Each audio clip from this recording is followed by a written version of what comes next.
her şarkı.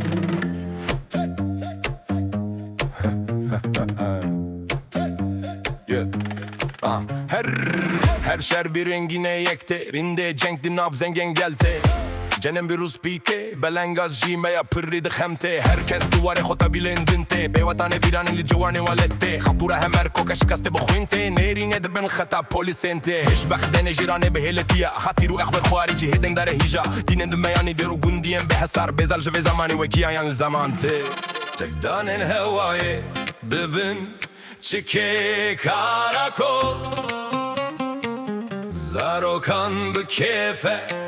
Sercîrê li warê zarok Çikê Karakol bi kêfe li warê zarok Çikê Karakol bi kêfe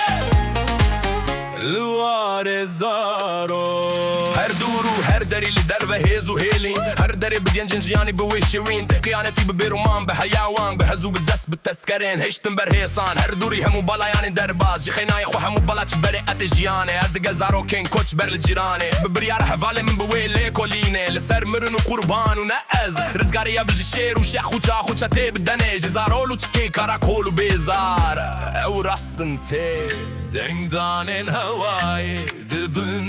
Çikê Karakol Zarokan bi kêfe Sercîrê